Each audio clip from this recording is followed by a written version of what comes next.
Hello and welcome to Bollywood वाला। I am Sonu. दोस्तों, सेनापति नाम का एक तेलुगु फिल्म देखा मैंने। दोस्तों, मुझे डिसेंट लगा ये फिल्म। खासकर जो फर्स्ट हाफ है वो काफी एंटरटेनिंग लगा। सेकंड हाफ मुझे ओके ओके लगा। कुल मिला के फिल्म जब खत्म होती मुझे ऐसा लगा यार, decently, mildly decently, moderately decently entertaining film देखा मैंने। अब फिल्म में जो कहानी है, जो कॉन्सेप्ट है, it's all about a policeman losing his gun. उसका बंदूक गुम जाता है, कैसे घूमता है, और घूमने के बाद वो बंदूक किसको मिलता है। तो बंदूक जिसको मिलता है उसके हाथ से, एक के हाथ से दूसरे के हाथ में, दूसरे के हाथ से तीसरे के हाथ में, तीसरे के हाथ से चौथे के हाथ में, ऐसा the gun keeps on passing itself.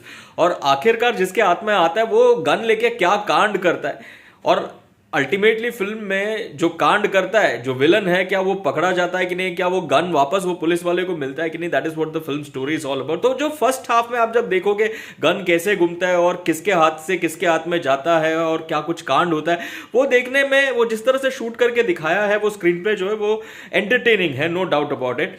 अब दोस्तों, जो सेकंड हाफ है ना, जिसमें वो विलन आता है, वो विलन को पकड़ने के लिए पुलिस दौड़ता रहता है। तो और वो विलन मतलब कौन है, क्या है उसका, मतलब क्या बैकग्राउंड है, एंड अल्टीमेटली क्या कुछ करता है वो गन के साथ, और वो विलन पकड़ा जाता है कि नहीं, ये जिस तरह से दिखाया है, उधर मेरे को लगा बहुत सारा लूप होल्स था। लूप होल नंबर 1 ये था कि यार कहीं पर भी विलन, पुलिस को मालूम नहीं है विलन कौन है, लेकिन जिसने विलन को देखा है उससे उसको बिठा के पुलिस स्केच नहीं बनाता है। यार आप विलन का स्केच तो बनाओ, at least you will have a photo और a picture in front of you to know what the person, what the villain looks like. लेकिन कहीं पर भी दो पर्टिकुलर इंस्टेंस, एक तो वो चाय वाला लड़का और दूसरा एक गैंग मेंबर जो आके कन्फेस करता है, उनसे स्केच नहीं बनाते हैं यार।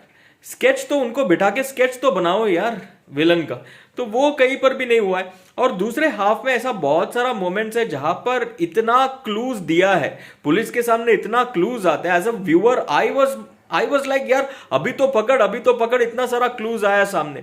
तो क्लूज देने के बावजूद भी पुलिस उसके बारे में कुछ सोचता नहीं, उसको जोड़ता नहीं है, और फिल्म ना थोड़ा ड्रैग होते जाता है सेकेंड हाफ में। Because once the clues arrive in front of you, you just have to catch the villain here. But when you see that the police are not acting upon it, the officials are not catching on the clues and effecting the arrest, so to speak, you feel as if the story is just keeping on dragging. तो वो एक feeling आया मुझे। And climax यार, मुझे ऐसा लगा climax को बहुत मेसअप कर दिया यार। एक आदमी को पकड़ने के लिए एक पुलिस वाले लोग मिलके क्या कुछ नाक रगड़ रहे हैं यार, ऐसा थोड़ी होता है रियल लाइफ में यार। तो मुझे लगा क्लाइमैक्स उतना धमाकेदार नहीं था, उतना इम्पैक्टफुल नहीं था। पर ठीक है, ओवरऑल मुझे लगा डिसेंट है फिल्म। अब इसमें सबसे इंपॉर्टेंट ना कैरेक्टर्स है। इसमें सारे के सारे लोग आप जो देखोगे, चाहे वो हीरो हो, टॉल डार्क एंड हैंडसम, वो अपने आप में एक कैरेक्टर है। Is like this nice, upright, genuine, honest, sincere officer. फिर उसका जो बॉस है पुरुषोत्तम, वो दूसरा एक कैरेक्टर है। फिर तीसरा वो जो पुलिस वाला आता है जो गाना वाना गाता रहता है, हिंदी में बात करते बीच बीच में यार, वो अलग सा एक कैरेक्टर। सबसे बेस्ट कैरेक्टर तो वो गैंगस्टर लगा, वो गून टकला यार टोटल कैरेक्टर था यार वो। फिर उसका वाइफ दूसरा एक कैरेक्टर, फिर वो हेंचमैन तीसरा एक कैरेक्टर जो अफेयर कर रहा है उसके वाइफ के साथ। एंड मूर्ति गारू, अरे superb character and superb acting also. तो इतने सारे कैरेक्टर्स है, और वो कैरेक्टर्स को जिस तरह से लिखा गया है, that is nice to watch, that is good, that makes for a good watch. And वो कैरेक्टर्स में जो एक्टर्स का कास्टिंग हुआ है, एक्टर्स ने बहुत बढ़िया काम किया, सभी लोगों ने काफी बढ़िया काम किया। लेकिन मूर्ति गारू यार, स्पेशल मेंशन, वो पर्टिकुलर जो मोमेंट है जब मूर्ति और वो पुलिस वाला बैठता है, हीरो बैठता है साथ में वो चाय के दुकान में, और जब बात करते हैं तभी जो इमोशनल टर्मोइल जिस तरह से वो बाहर पोर आउट करता है मूर्ति, अरे सुपर्ब लगा वो acting. So acting is very very nice. But overall I thought the second half could have been much more engaging and entertaining and very very tight.